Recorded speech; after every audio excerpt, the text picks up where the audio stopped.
Hari ini di daerah rumah saya ada perayaan Asyura dari kaum Syiah.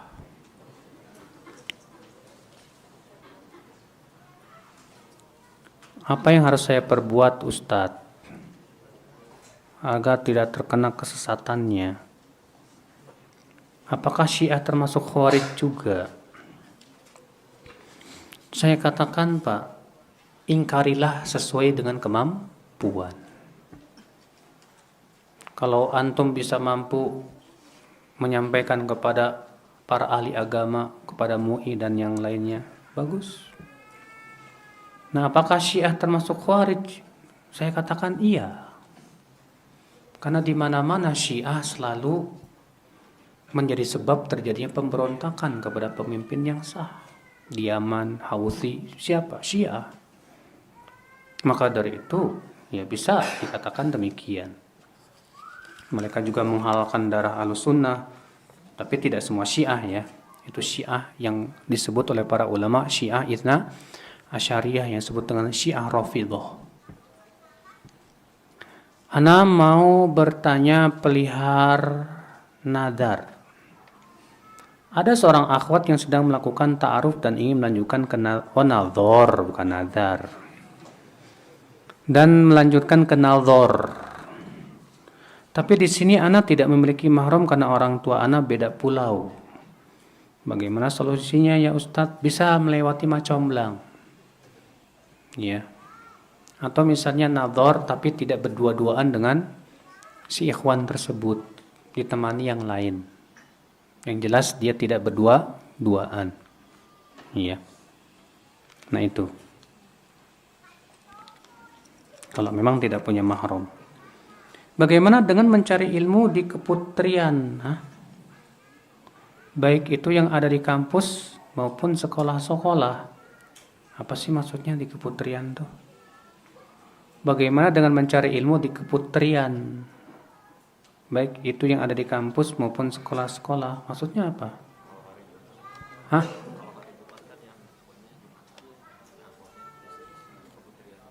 Oh, kalau hari Jumat, ikhwannya Jumatan. Akhwatnya keputrian. Isinya apa? Kayak Jumatan juga. Hah? Semacam kajian. Tergantung siapa yang ngajarnya. Kalau yang ngajarnya memang benar, kuat ilmunya, lurus akidah dan manhajnya, bagus, nggak masalah. Tapi kalau yang ngajarnya bukan ahlinya, cuma kakak kelas aja, yang dia juga bukan ahli dalam agama, nggak perlu kita ikuti. Ya, kita ini harus belajar sama ahlinya, Mas, bukan sama orang yang sebatas istilahnya cuma kakak kelas yang nggak bisa bahasa Arab, nggak bisa apa-apa ilmu agama. Ya, musibah.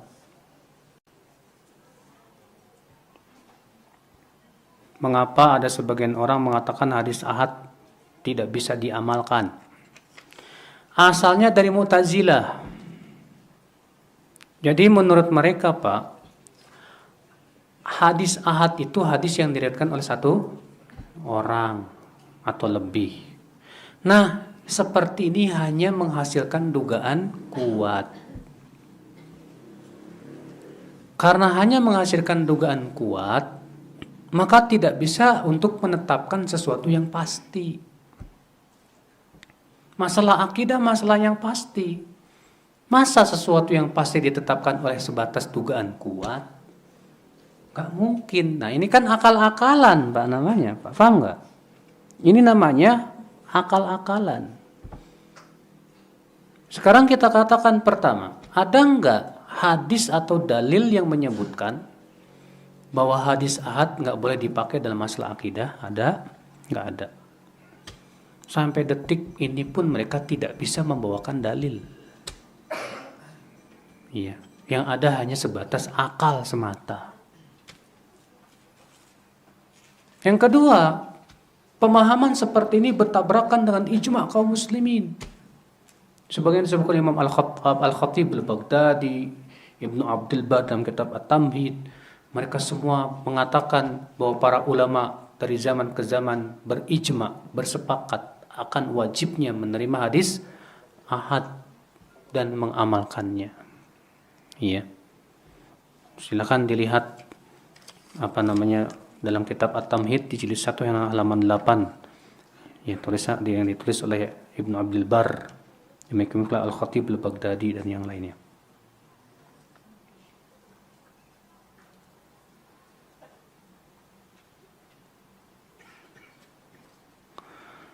Kalau mengucapkan begini, Allahumma salli wa sallim ala nabiyina Muhammad, boleh enggak? Boleh, enggak apa-apa.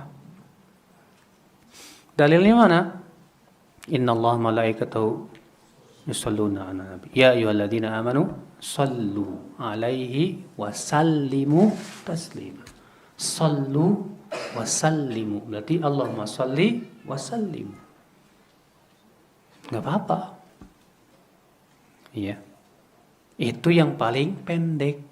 Kalau yang mau panjang, yang dia ajarkan Rasulullah. Allahumma sholli ala Muhammad wa ala ali Muhammad kama shallaita ala Ibrahim wa ala ali Ibrahim innaka Hamidum Majid wa barik ala Muhammad wa ala ali Muhammad kama barakta ala Ibrahim wa ala ali Ibrahim innaka Hamidun Majid. Ya. Ada 8 hadis yang menyebutkan tentang bentuk-bentuk sholawat. Bisa dirujuk kitab Syekh Albani yang berjudul Fikih Sholat.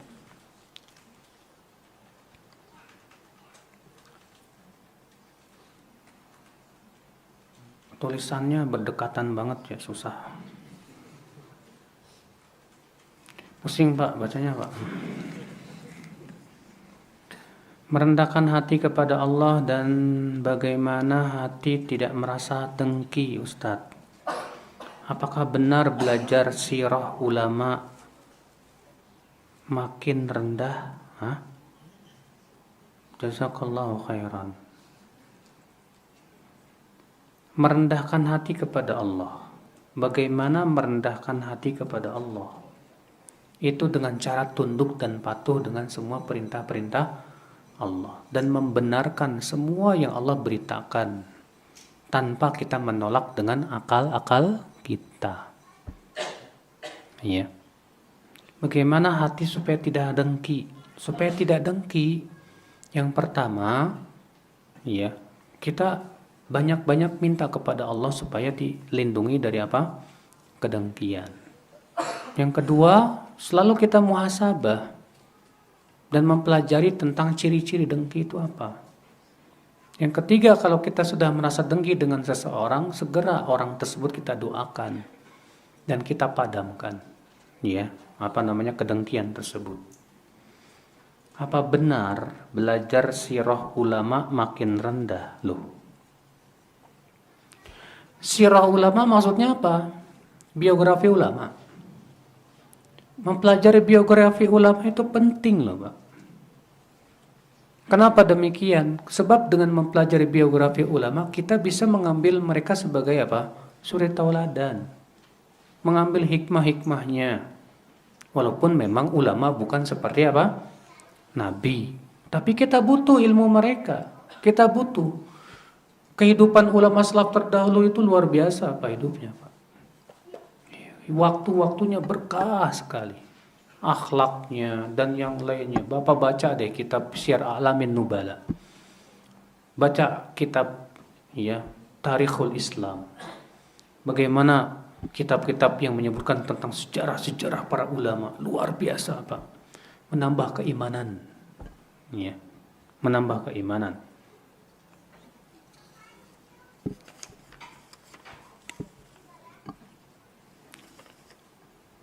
Ustadz, hari ini di daerah saya udah ya.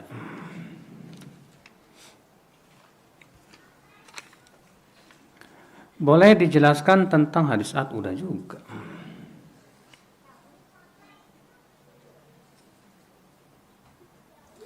Ta'aruf udah.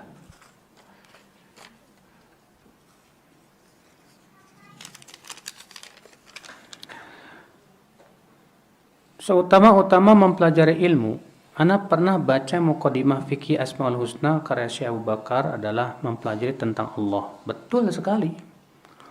Pertanyaan untuk tulab yang awam, seperti kita lebih baik pelajari langsung ilmu tersebut atau pelajari tazkiyatun nufus atau ilmu apa dulu ya Ustadz? Ilmu tauhid.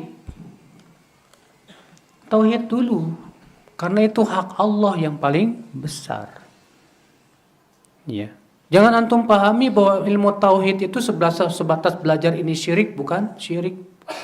Tapi hakikat di antara tauhid bagaimana menguatkan tawakal kita kepada Allah. Bagaimana menguatkan cinta kita kepada Allah. Bagaimana menjadikan kita hanya bergantung hanya kepada Allah.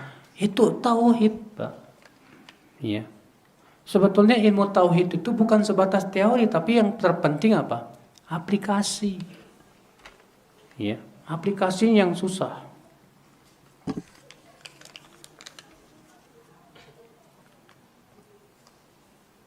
Apakah orang yang sholatnya badannya apa sih? Tulisannya kecil banget ya. Apakah orang yang sholatnya badannya sambil goyang-goyang? Ya, seperti orang yang zikir kemudian badannya goyang-goyang ke kiri ke kanan begini. Apakah yang badannya goyang-goyang itu saat sholat? Sholatnya sah apa enggak? Enggak sah. Karena dia gerak-gerak di luar gerakan sholat. Ya. Dan para ulama sepakat bahwa banyak bergerak dalam sholat membatalkan sholat. Maka kalau ada orang sholat sambil gini-gini, ya, ya, apa ini? Jelas bid'ah dan itu juga membatalkan sholat. Ya, tidak dibenarkan sholat seperti ini, tidak sesuai dengan contoh Rasulullah Sallallahu Alaihi Wasallam. Apa sih faedah membaca ayat kursi setelah sholat fardu? Ya. Ketahuilah saudara-saudaraku sekalian, pertama yang harus kita pahami, mengetahui faedah dan hikmah dari suatu bacaan dan itu tidak wajib. Kewajiban kita adalah setiap kita dapat dalil segera kita amalkan. Yang kedua, Rasulullah menyebutkan tentang apa sih keutamaan membaca ayat kursi setelah sholat fardu. Yaitu, siapa yang membaca ayat kursi setelah sholat fardu, tidak ada yang menghalangi dia untuk masuk surga kecuali kematian. Iya. Berarti orang yang selalu baca ayat kursi setelah sholat fardu, itu Masya Allah pahalanya besar sekali di sisi Allah Subhanahu wa Ta'ala. Iya.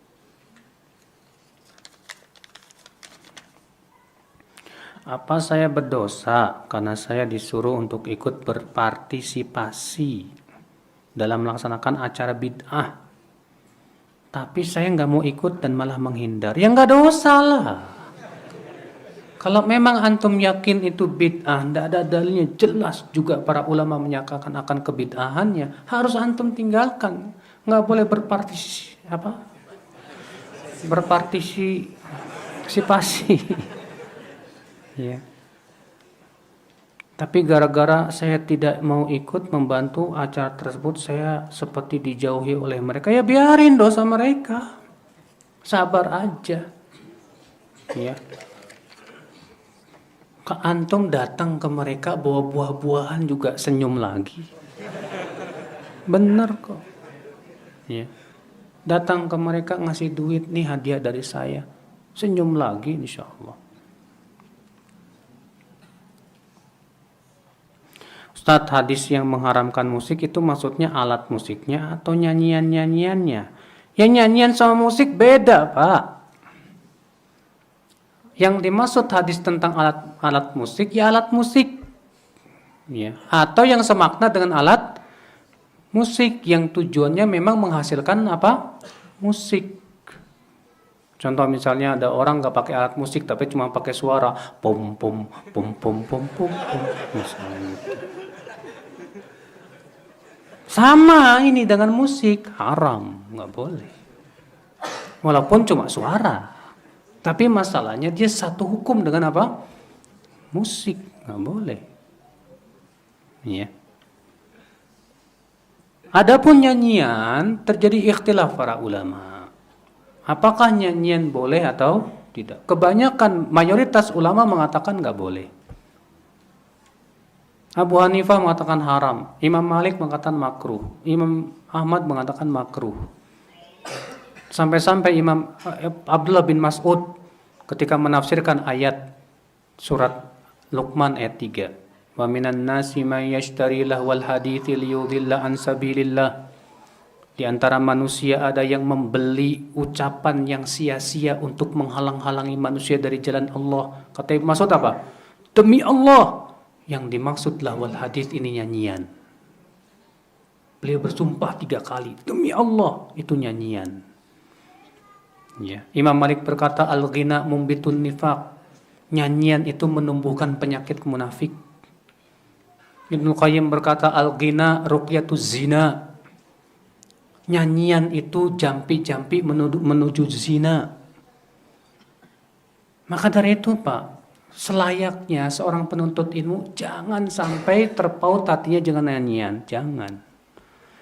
Rasulullah SAW dalam riwayat Bukhari dan Muslim Pak, dalam riwayat Bukhari dalam sahihnya, pernah sedang berjalan dengan sahabatnya. Rupanya terdengarlah ada laki-laki yang sedang bernyanyi. Apa kata Rasulullah? Khudhu, tangkap dia, fa innahu syaitan, karena dia setan. Laki-laki yang nyanyi disebut oleh Rasulullah apa? Setan. Iya. Iya, ngomong Rasulullah, bukan saya Pak. Bukan saya, maaf ya. Nanti antum jangan nyebarin Ustaz Batul bilang penyanyi setan, bukan? Ya. Ya, yang bilang Rasulullah dalam Sahih Bukhari. Apa kata Rasulullah setelah itu?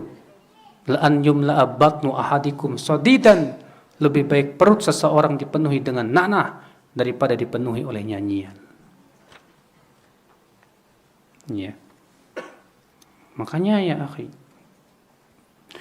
kata Ibnu Qayyim apa? Tidak akan bertemu dalam hati seorang hamba dua cinta Al-Quran dan cinta nyanyian. Jangan sampai antum seorang lelaki nyanyi kayak cewek. Yalah, aduh, bencong. Ya.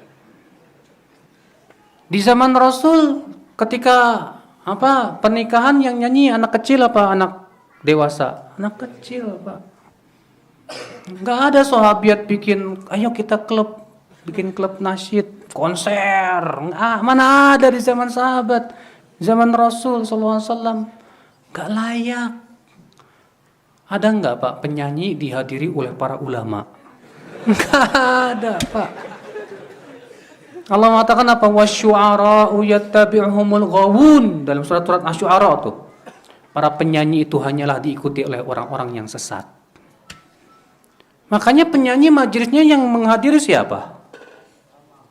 Yang kayak gitu, joget-joget ini. Enggak ada para ulama hadir. Masya Allah. Enggak ada, Pak. Secara fitrah kita pun juga kalau ada ulama duduk di majelis nyanyian, enggak layak. Fitrah kita, Pak. Adalah Pak, apa sih susahnya ninggalin nyanyian demi untuk mengasyikkan Quran di hati kita? Mana yang lebih antum pilih? Antum lebih asyik nyanyi atau lebih asyik baca Quran? Secara fitrah antum, anak tanya secara fitrah antum, mana yang lebih antum pilih? Lebih asyik baca Quran atau lebih asyik nyanyi? Saya yakin orang yang fitrahnya masih lurus berkata, saya ingin lebih asyik baca Quran. Iya, sahih, akhi. Jangan biasakan dengan nyanyian, Pak. Ya, jangan biasakan. Walaupun memang ada sebagian ulama mengatakan boleh, tapi sebatas syair seperti di zaman sahabat. Boleh, memang betul. Tapi itu dengan syarat. Syarat yang pertama isinya kebaikan. Yang kedua tidak boleh terlalu banyak, tidak terlalu sering. Nggak boleh. Ya.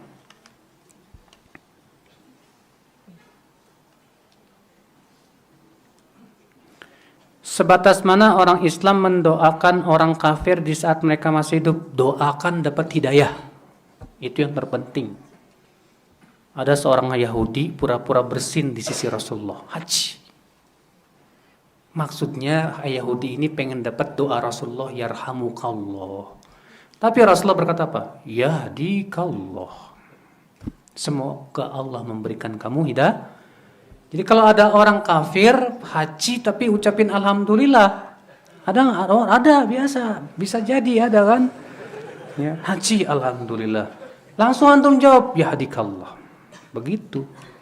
Ya, semoga Allah memberikan kamu apa? Hidayah. Ya.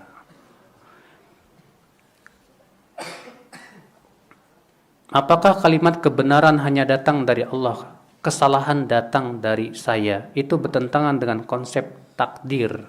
Bahwa takdir itu baik dan berasal dari Allah. Ingat Pak, kaidah Ahlussunnah mengatakan kebaikan itu dinisbatkan kepada Allah. Sedangkan keburukan tidak boleh dinisbatkan kepada Allah. Dalilnya Rasulullah bersabda dalam doanya, "Wasyarru laisa ilaik." Dan keburukan tidak dinisbatkan kepadamu ya Allah.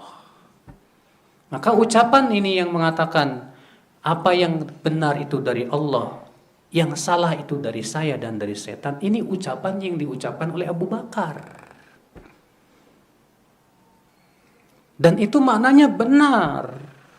Memang betul takdir baik dan buruk semuanya dari Allah. Tapi ingat, ya, ada dalil lain yang menunjukkan bahwa yang boleh dinisbatkan kepada Allah hanya apa? Kebaikan. Sedangkan keburukan tidak boleh dinisbatkan kepada Allah Subhanahu wa taala. Karena yang melakukan keburukan secara hakiki siapa? Manusia.